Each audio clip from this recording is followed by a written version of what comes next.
तो दोस्तों valuation chapter हो गया। हाँ, और हमने प्रॉब्लम भी सॉल्व की है, लेकिन मन में एक आपके बात रह जाती है। मन में ये बात रह जाती है कि सर ये बताइए कि अभी थोड़ा क्या आप हमें एक फॉर्मेट दे सकते हो कि कब हमने ट्रांजैक्शन वैल्यू लेनी चाहिए, इसके बेसिस पे कि भाई ex factory, F O B, C I F.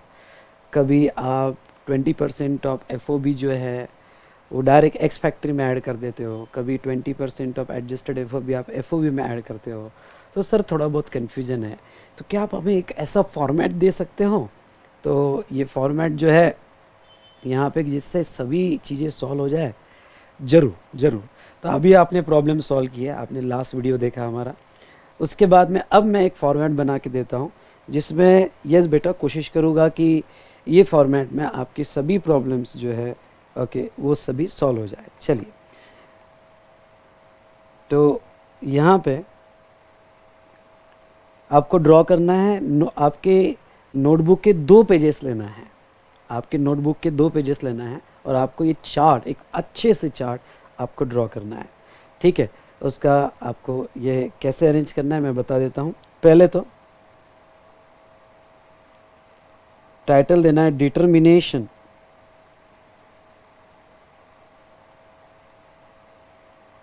ये 2 पेजेस मैं एक साथ ले रहा हूँ, और आपके पास अगर फिजिकल नोट्स होगी तो लास्ट के 2 पेजेस जो है वो आपको कंसीडर करना है, एक साथ दोनों पेजेस कंसीडर करने हैं। अदरवाइज आप नोटबुक में ड्रॉ करो तो ज़्यादा अच्छा। Determination of accessible value and adjustment of rule 10 to A, rule 10 to A specially, adjustment of rule 10 to A। अब इसको यहाँ मैं 3 पार्ट में डिवाइड करता हूँ। यहाँ मैं बेटा 3 पार्ट में डिवाइड कर रहा हूँ। If in problem fs is given, if in problem fs is given, second if in problem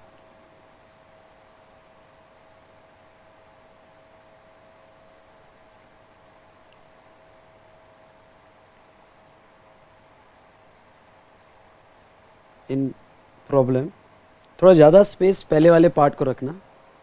in problem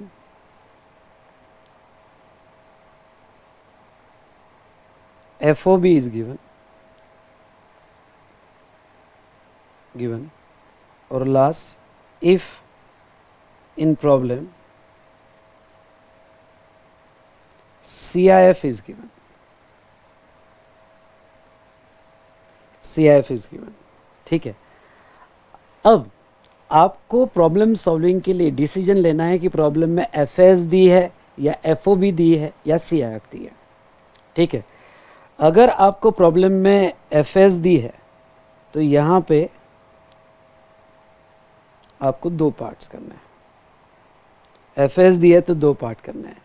ठीक है, स्मॉल हैंड राइटिंग, फॉर्मेटिंग हमें प्रॉपरली करनी है। अब मैंने एक रफ में ड्रॉ किया था, वो भी मैं चेक कर लेता हूँ। हाँ, एक्स फैक्ट्री दिया है। मैं स्पेशली बात करता हूँ 10 to A की। If cost under rule 10 to A is ascertainable,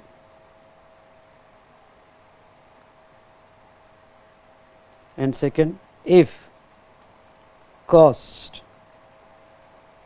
under rule 10 to A is not ascertainable, not ascertainable। ठीक है, अब इसमें भी 2 पार्ट्स। इसमें भी दो पार्ट्स, ठीक है। If goods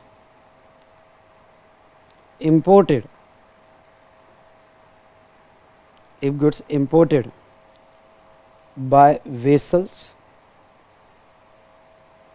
or aircraft, and by vessels or vehicle, by vessel or vehicle, और यहाँ if goods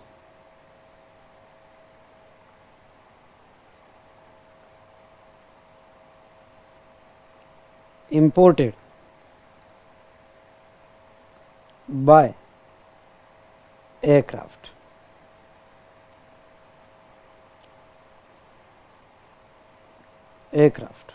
ठीक है।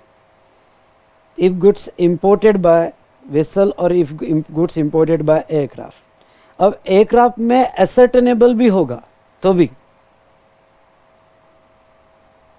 यहाँ पे lower of the following,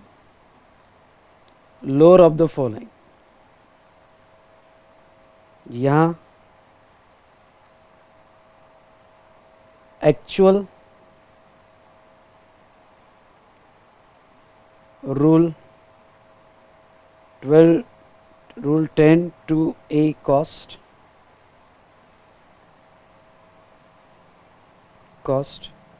और 20% of adjusted FOB,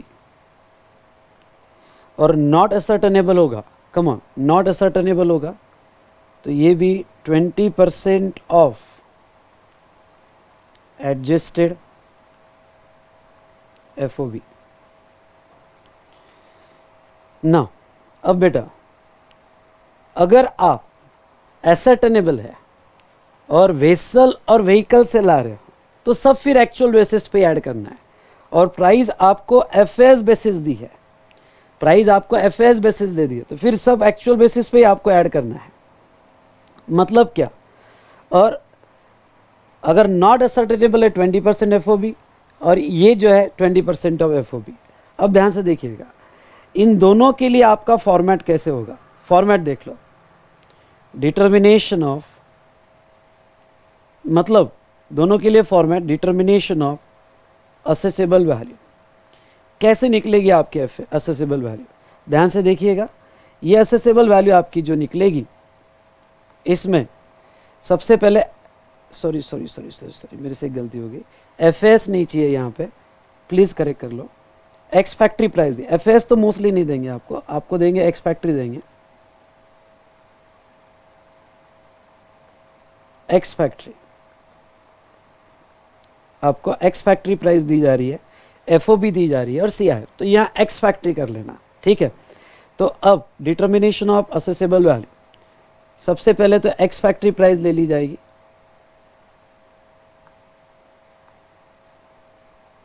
ex factory price जो भी दिया गया वो ले लो। उसके बाद में ऐड अब cost of transport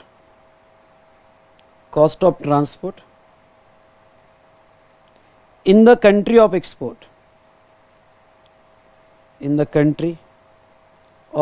export,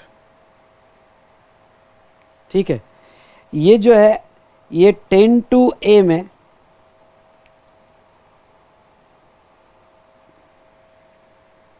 actual basis पे ऐड होगा,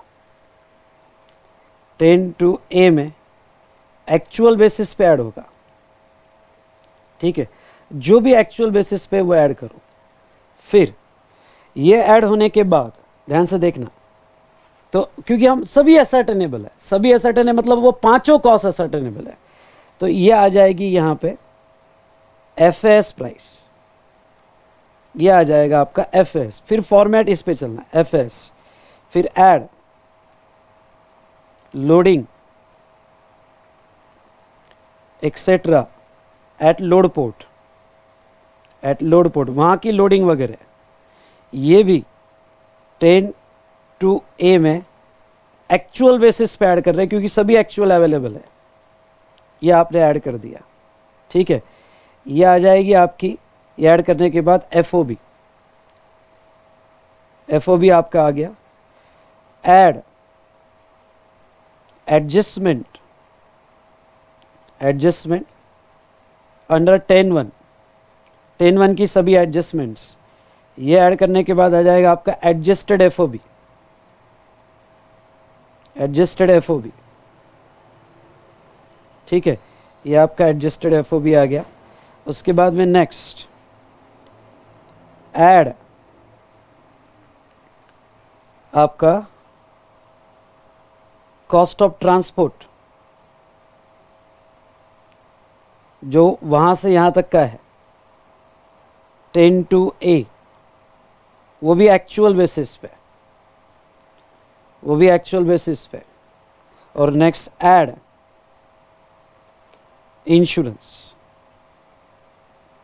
इंश्योरेंस वो भी एक्चुअल बेसिस पे। ये सब ऐड करने के बाद आपका आ जाएगा ऐड एक्चुअल बेसिस पे इंश्योरेंस, ये आ जाएगी आपकी सीआईएफ या असेसेबल वैल्यू, ये आपकी आ जाएगी सीआईएफ और असेसेबल वैल्यू। तो इसमें 10 टू ए की 5 कॉस्ट आपको ऐड करनी है, 5 कॉस्ट पर अलग अलग जगह ऐड करनी है। वहाँ का ट्रांसपोर्टेशन पहले ऐड करके एफएस निकाल लेनी है, फिर वहाँ का लोडिंग ऐड करके एफओबी निकाल लेनी है, लोडिंग, हैंडलिंग, अनलोडिंग ये ऐड करके फिर एफओबी निकाल लेनी है, फिर एफओबी में एडजस्टमेंट ऑफ रूल 10(1) करना है। वो होने के बाद एडजस्टेड एफओबी आएगी, फिर 10 टू ए की बचे हुई एक कॉस्ट, यानी वहाँ से यहाँ तक का ट्रांसपोर्टेशन, बचा हुआ एक कॉस्ट वहाँ से यहाँ तक का ट्रांसपोर्टेशन यहाँ ऐड करना है, इंश्योरेंस यहाँ ऐड करना है, और ये आपको मिल जाएगा सीआईएफ या असेसेबल वैल्यू।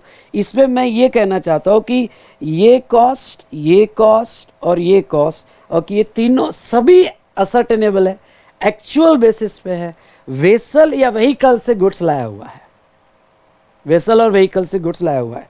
तो आई होप ये फॉर्मेट आप समझ गए होगे। ओके, ये फॉर्मेट आप समझ गए होगे, ठीक है। यहाँ पे अब देखो बेटा, अगर एयरक्राफ्ट से लाया होगा, कम ऑन, ये जो है if actual is lower, actual cost is lower. अब आपने एयरक्राफ्ट से लाया होगा और एयरक्राफ्ट में आपने वर्किंग नोट बनाई होगी, और वर्किंग नोट में आपकी एक्चुअल कॉस्ट लोअर आ रही है, मतलब आप एक्चुअल बेसिस पे ऐड कर रहे हो और एक्चुअल कॉस्ट लोअर आ रही है। तो वो एक्चुअल कॉस्ट अगर लोअर आ रही है तो यही फॉर्मेट से जाओ, फिर सब तो एक्चुअल लेना है, फिर वो आप ये फॉर्मेट फॉलो करो तो ज़्यादा अच्छा है, ये फॉर्मेट से जाओ। लेकिन अगर आपकी 20% ऑफ एडजस्टेड एफओबी लोअर आ रही है या नॉट असर्टेनेबल है और 20% ऑफ एडजस्टेड एफओबी लेना है, if it is lower, it is lower, तो ऐसे केस में आपको, अब आपका फॉर्मेट देखो कैसे होगा। अगर ये लोअर आ रहा है आपका 20% ऑफ एडजस्टेड एफओबी, ये कैसे पता चलेगा? तो ये वर्किंग नोट में पता चलेगा। ओके, तो अब ये दोनों के लिए कॉमन फॉर्मेट, तो आपको क्या करना है, आपको वर्किंग नोट बनाना है, एक्चुअल या 20% of adjusted FOB, come on, actual या 20% ऑफ एडजस्टेड एफओबी ये देखना है। वो वर्किंग नोट में जो लोअर आ रहा है उसके बेस पे हमारे मेन प्रॉब्लम का फॉर्मेट आपको डिजाइन करना है। ये बेटा एक एक चीज जो मैं बता रहा हूँ इस पे आपकी प्रैक्टिस लगेगी, सिर्फ मैं आपका कंफ्यूजन दूर कर रहा हूँ। अब देखिए यहाँ पे डिटर्मिनेशन ऑफ असेसेबल वैल्यू, यहाँ आपका डिटर्मिनेशन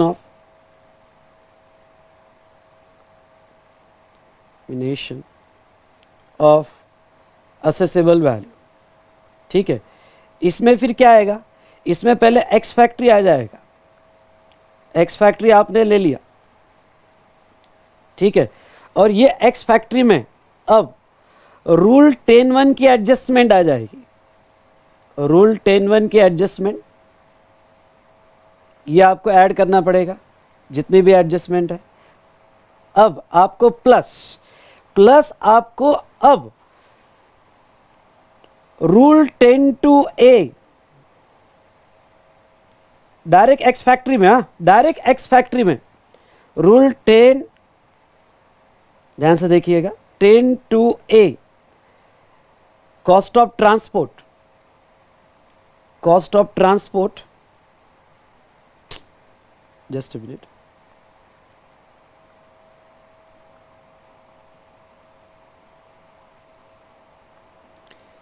ये आपका cost of transport, transport etcetera 20% of adjusted FOB, adjusted FOB ये ऐड हो जाएगा। और यहाँ पे अब बेटा अगर आपको ये समझ रहा होगा तो यहाँ पे ये 10(2)(a में जब 20% ऐड कर रहे हो तो आपने ये ऐड कर दिया, आपने ये ऐड कर दिया और आपने ये नीचे वाला ऐड कर दिया, ये तीनों आपका 10(2)(a में कवर हो जाएगा, आपको वो सेपरेटली ऐड करने की जरूरत नहीं। यानी एक्स फैक्ट्री में 10(2)(a जब आप 20% ऐड कर रहे हो तो आपने ये और ये वो तीनों एक जगह ऐड कर दिया, 10(1) की एडजस्टमेंट। अब इसमें आपको ऐसा स्लैब नहीं बन नहीं सकता, यहाँ ऐसा स्लैब नहीं बन सकता, एफएस, एफओबी, एडजस्टेड एफओबी नहीं, ये प्रॉब्लम का अब स्ट्रक्चर ही अलग रहेगा, ये प्रॉब्लम का स्ट्रक्चर ही अलग रहेगा। अगर आपको एक बार फिर से, अगर आपको एक्स फैक्ट्री दिया हुआ है और 20% वाला क्राइटेरिया बीच में आ रहा है तो अब आपका फॉर्मेट ही बदल जाएगा और आपको एक्स फैक्ट्री में ही 10(1) की एडजस्टमेंट और 10(2)(a में अगर आप ऐड कर रहे हो तो आपने ये 3 एडजस्टमेंट कर लिए मान लिया जाएगा। और कॉस्ट ऑफ इंश्योरेंस, ओके, और आपका इंश्योरेंस जो भी है, ओके, इंश्योरेंस एक्चुअल है 1.125% ऑफ एफओबी, वो ऐड कर दिया जाएगा 10(2)(b में, ओके। और आपका डायरेक्ट सीआईएफ या असेसेबल वैल्यू ये डायरेक्ट मिल जाएगी, ये डायरेक्ट मिल जाएगी। अब देखो यहां ध्यान से सुनना, यहां पे मैंने 10(1) की भी एडजस्टमेंट कर ली, 10(2) की कर रहा हूं तो एक्स फैक्ट्री में अगर 10(2) की कर रहा हूं तो मैं तीनों एडजस्टमेंट कर रहा हूं, ये मान लिया जाएगा, ये तीनों एडजस्टमेंट कर रहा हूं, ये मान लिया जाएगा और मेरी जो है ओके असेसेबल वैल्यू निकल जाएगी। यहां एक वर्किंग नोट बनेगी, यहां स्पेशली वर्किंग नोट बनेगी, वर्किंग नोट बनेगी अगर आपने बाय एयर लाया होगा तो। वर्किंग नोट, वर्किंग नोट में आपको एक्चुअल या 20% of adjusted FOB, adjusted FOB ये अलग से वर्किंग नोट में निकालना पड़ेगा। यानी ये फॉर्मेट में एफओबी आपको वर्किंग नोट में निकालनी पड़ेगी।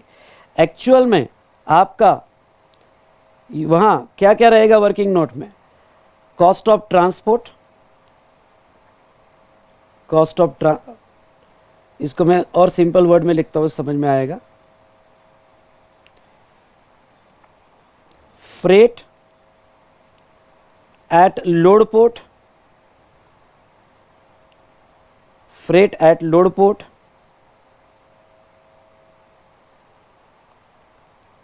Loading etcetera at load port, loading etcetera at load port और फ्रेट, फ्रेट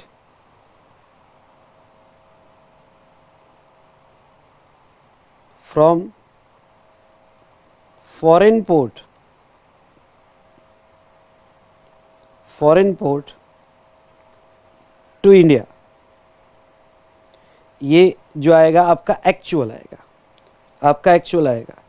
या 20% ऑफ एडजस्टेड एफओबी कैसे निकलेगा, तो आपको एडजस्टेड एफओबी लेते वक्त सबसे पहले ex factory price,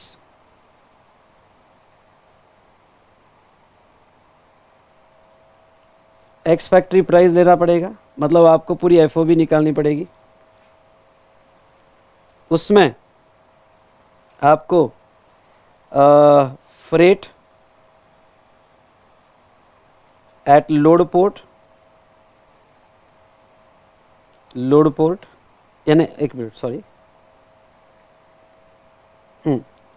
freight at load port add करना पड़ेगा। उसके बाद में loading, loading at load port, load port ये ऐड करना पड़ेगा। ये आ गई आपकी FOB, और फिर एडजस्टमेंट ऑफ रूल 10(1), यहाँ 10(1) की एडजस्टमेंट ये 20% निकालने के लिए कर रहे हैं। ऊपर तो हमारे असेसेबल वैल्यू में ऐड होगा ही, पर ये 20% निकालने के लिए कर रहे हैं, तो वो ऐड होगा और ये आपकी निकल जाएगी एडजस्टेड FOB। ये आपकी निकल जाएगी एडजस्टेड FOB, और ये एडजस्टेड FOB इसका 20% ऑफ एडजस्टेड FOB, ये आपका फ्रेट। ठीक है, तो ये आपका 20% जो भी रहेगा ये निकल गया। तो ये वर्किंग नोट निकलना पड़ेगा। तो अब ये फॉर्मेट में देख लेना, अगर एक्स फैक्ट्री प्राइस दी है, आई रिपीट, अगर एक्स फैक्ट्री प्राइस दी है तो आपका फॉर्मेट बदल जाएगा। एक्स फैक्ट्री लोगे 10(1) की एडजस्टमेंट, क्योंकि वो तो असेसेबल वैल्यू में ऐड होगा ही, प्लस 10(2) ऐड कर रहे हो तो 10(2) का वर्किंग नोट आपको देखना पड़ेगा। और वर्किंग नोट में अगर एक्चुअल कम है, अगर एक्चुअल कम है तो फिर ये फॉर्मेट से जाओ, या 20% ऑफ एडजस्टेड FOB कम है तो डायरेक्ट 20% ऐड कर दो। तो अगर ये 20% ऐड कर दिया तो आपने सब ऐड कर दिया, समझ लिया जाएगा। इंश्योरेंस ऐड करो, बात खत्म करो। ओके, इंश्योरेंस ऐड करो, बात खत्म करो। अगर आपको ये समझ में आ रहा होगा तो ये समझ में आया, या 20% ऑफ एडजस्टेड FOB मैंने यहाँ पे लिया। उसके बाद में ये तो हुआ अगर आपको प्रॉब्लम में एक्स फैक्ट्री दिया होगा। अगर आपको प्रॉब्लम में FOB दिया होगा, अब ध्यान से सुनना, अगर आपको प्रॉब्लम में FOB दिया होगा तो इसमें अब मैं दो पार्ट करता हूं, लगभग वैसे ही होगा। FOB दिया है, if cost under 10(2)(a is ascertainable,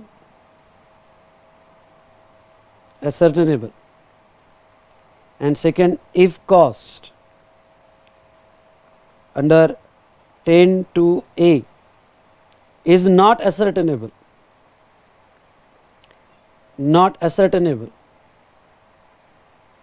ठीक है, 10(2)(a not ascertainable, if ascertainable, फिर से दो पार्ट, क्या, if goods imported by vessel or vehicle, and if goods imported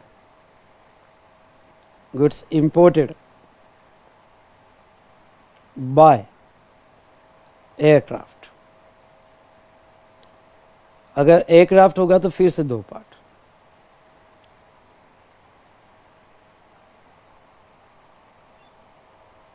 just a minute,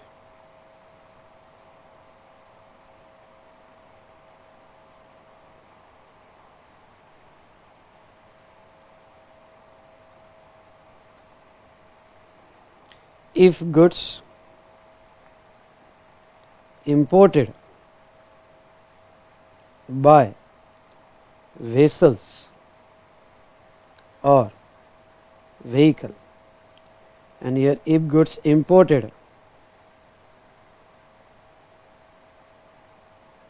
by aircraft,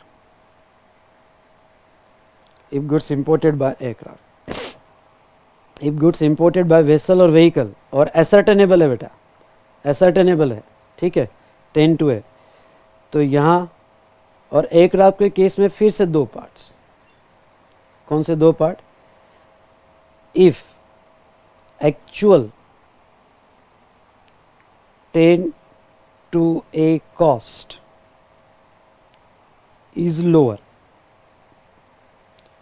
or if 20% of adjusted FOB is lower, ठीक है।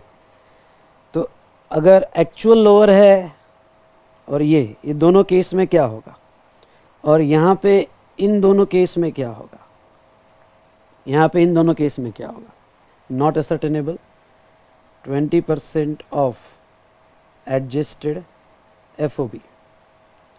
अब यहाँ का फॉर्मेट समझ लो, ठीक है। यहाँ पे determination of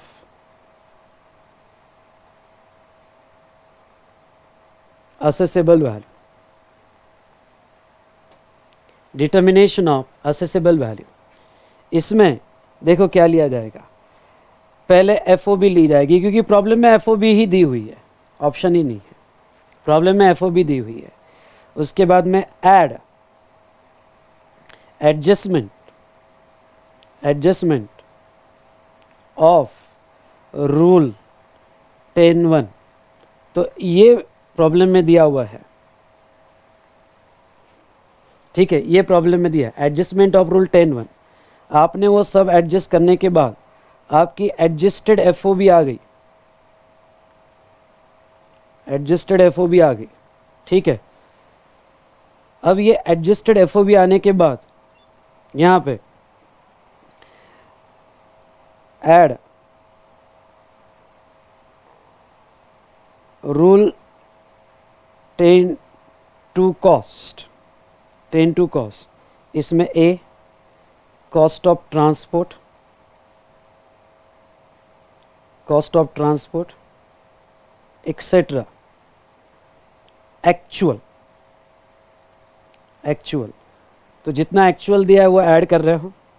B cost of insurance,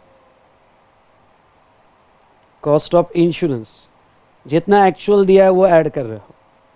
आपकी आ गई क्या, सीआईएफ या असेसेबल वैल्यू, आपकी सीआईएफ या असेसेबल वैल्यू है। बड़ा सिंपल है कि देखो सब असर्टेनेबल है, तो एफओबी में सुनिए, एफओबी में ऑलरेडी वहाँ का ट्रांसपोर्टेशन और लोडिंग इंक्लूडेड होगा, और बाकी जो वहाँ से यहाँ तक का एक्चुअल कॉस्ट ऑफ ट्रांसपोर्ट दिया है वो ऐड कर देंगे, और इंश्योरेंस ऐड कर देंगे। यहाँ सीधा आपकी असेसेबल वैल्यू मिल गई, कोई प्रॉब्लम नहीं है, सीधी आपकी असेसेबल वैल्यू मिल गई। आप पढ़ोगे तो आपको समझेगा जो हम कर रहे हैं, ठीक है। तो आपकी असेसेबल वैल्यू आपको मिल गई यहाँ पे। अगर बाय एयर लाया होगा और ये 20% वाला क्राइटेरिया है, या नॉट असर्टेनेबल है और ये 20% वाला क्राइटेरिया है, और प्रॉब्लम में आपको एफओबी दिया हुआ है, प्रॉब्लम में आपको एफओबी दिया हुआ है, तो फिर बेटा यहां देख लीजिएगा, फिर अब डिटर्मिनेशन ऑफ असेसेबल वैल्यू कैसे होगा, determination of accessible value, determination of accessible value कैसे होगा, तो यहां पे एफओबी लिया जाएगा, कुछ तो गड़बड़ हो गई, हाँ, यहां पे क्या होगा बेटा, सबसे पहले एफओबी लिया जाएगा, ये ले लिया एफओबी, ठीक है, क्योंकि प्रॉब्लम में एफओबी दी है। फिर ऐड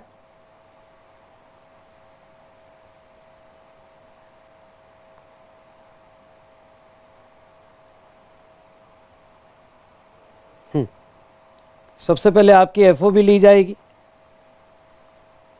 डन। फिर adjustment, add adjustment of rule 10(1), ये 10(1) की एडजस्टमेंट ऐड हो जाएगी। आपको जो आएगी एडजस्टेड एफओबी आएगी, एडजस्टेड एफओबी आएगी, ठीक है। अब ये एडजस्टेड एफओबी आने के बाद आप next add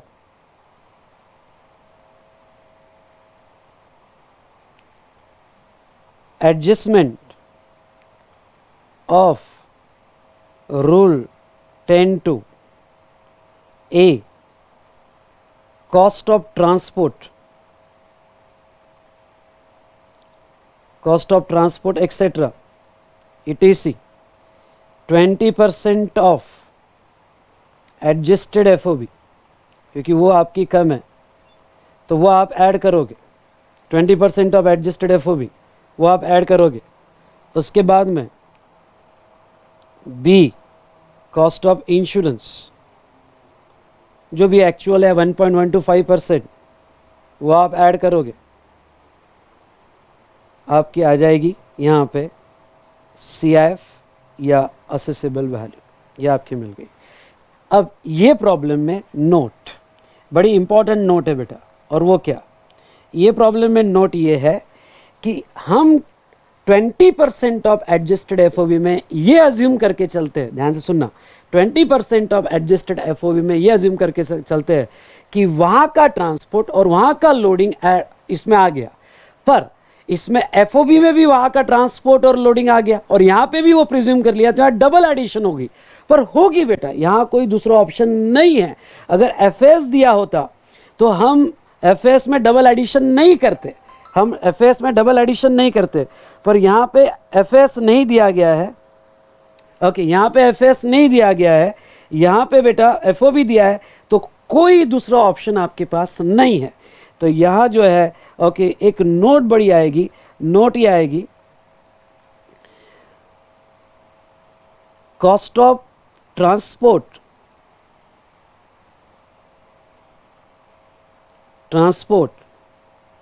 in the country of export, in the country of export, and loading etc at load port is already included in FOB price as well as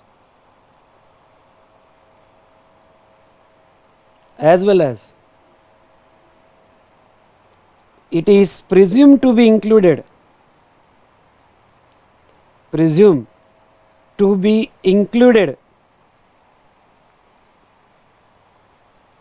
in 20% of adjusted FOB.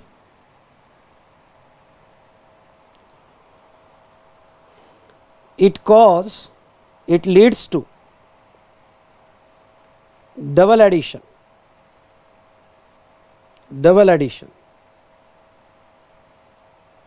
But in exam we have to follow this approach.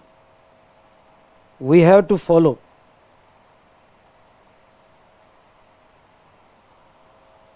this approach.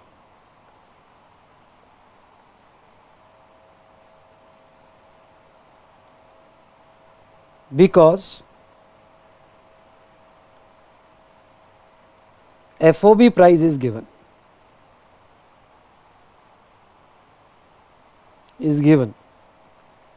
In problem. FOB price is given in problem, ठीक है। तो हमारे पास option नहीं है, आपको exam में ये approach follow करना पड़ेगा। जो भी स्टूडेंट पीछे रह गए वो पीछे जाके पॉज करके देखे, दूसरा ऑप्शन नहीं है, तो वो पॉज करे, देखे, लिखे, पॉज करे, देखे, लिखे। Is it clear? पर मैं आपको दे रहा हूँ ओके यहाँ पे। तो ये था अगर प्राइस FOB दिया गया तो। उसके बाद में अगर प्रॉब्लम में CI प्राइस दी है, अगर प्रॉब्लम में CI प्राइस दी है बेटा, तो अब इसमें दो पार्ट हो गए। If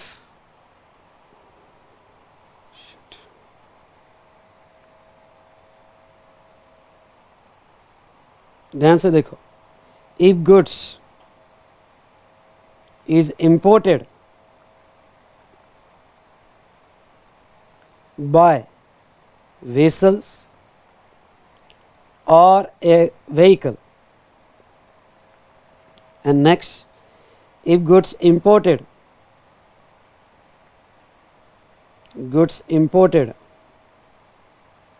by aircraft, if goods imported by aircraft, ठीक है। अगर वेसल व्हीकल से होगा तो आपकी determination of accessible value, direct CIF दिया है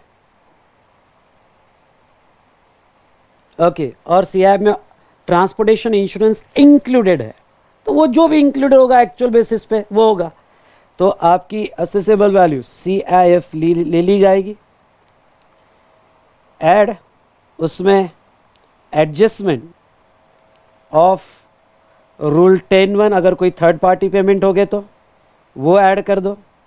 नाउ यहाँ पे वो ऐड करने के बाद जो वैल्यू आएगी आपकी, वो आपकी असेसेबल वैल्यू कंसीडर होगी, असेसेबल वैल्यू कंसीडर होगी, ठीक है। लेकिन अगर आप बाय एयर लाते हो, ठीक है, अगर आप बाय एयर लाते हो और सीआईएफ दिया है, तो पहले आपको रिवर्स कैलकुलेशन करना पड़ेगा, यानी पहले सीआईएफ से एफओबी निकालनी पड़ेगी, ठीक है, सीआईएफ से एफओबी निकालनी पड़ेगी और फिर एफओबी में आपका एडजस्टमेंट करना पड़ेगा। मतलब यहां कैसे होगा आपका डिटर्मिनेशन ऑफ वैल्यू, या नीचे ले लेता हूं ज़्यादा बेटर रहेगा। यहाँ कैसे होगा आपका डिटर्मिनेशन ऑफ वैल्यू, तो देखिएगा, डिटर्मिनेशन ऑफ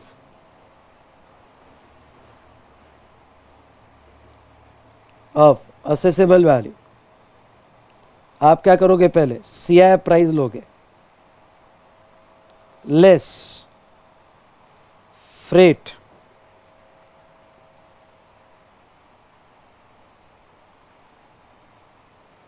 इंश्योरेंस,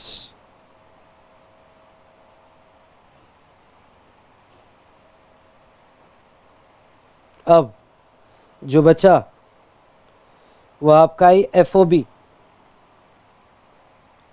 फिर ऐड एडजस्टमेंट ऑफ रूल 10(1), वो ऐड करने के बाद आपके एडजस्टेड एफओबी, ठीक है, आपके एडजस्टेड एफओबी, और वो एडजस्टेड एफओबी आने के बाद फिर ऐड एडजस्टमेंट ऑफ रूल 10(2), उसमें a cost of transport, cost of transport etcetera, cost of transport etcetera actual, और 20% ऑफ एडजस्टेड एफओबी,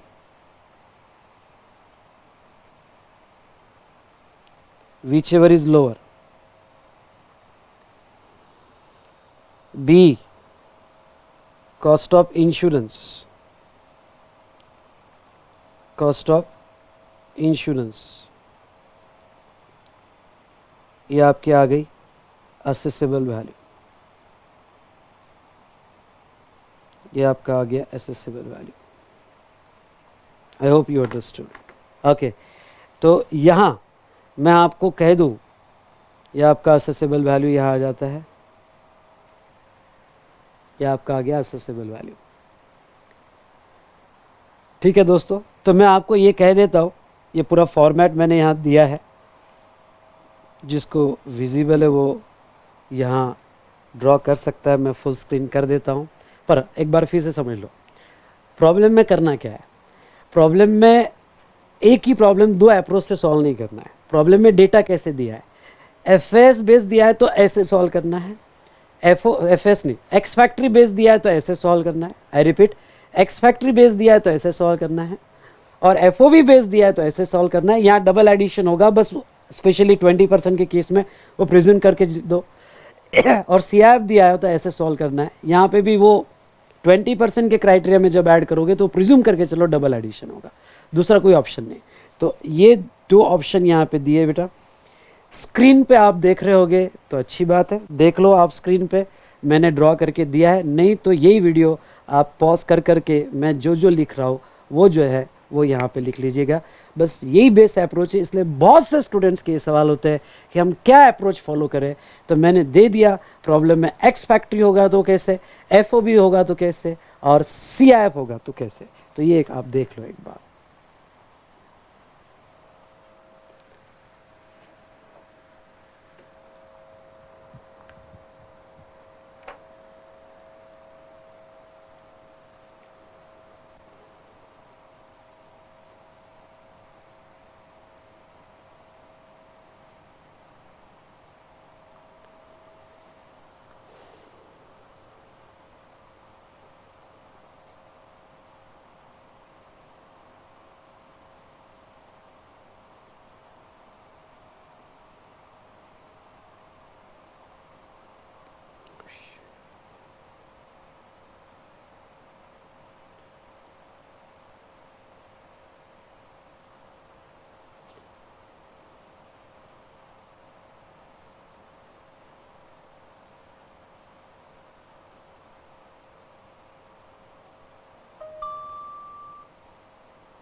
हेलो बेटा, अगर आपका चार्ट कंप्लीट नहीं हुआ तो फटाफट फ़ोटो निकाल लो, और एक बार आपको घर पे कंप्लीट करना है।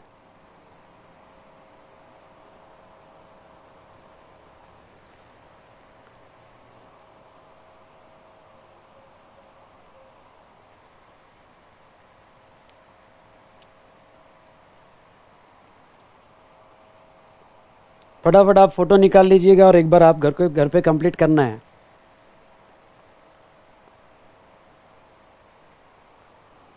ठीक है, इसका फ़ोटो ले लो।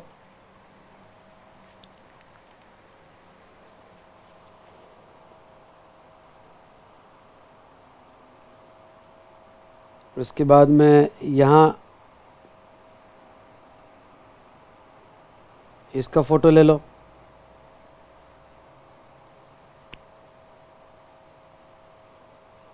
फिर नीचे मैंने नोट दिया, इसका फ़ोटो ले लो।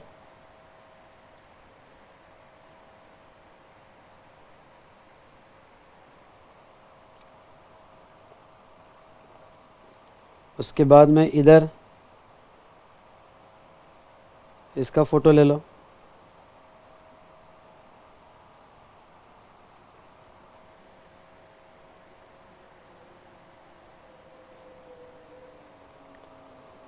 और लास्ट में इसका फ़ोटो ले लो। ठीक है,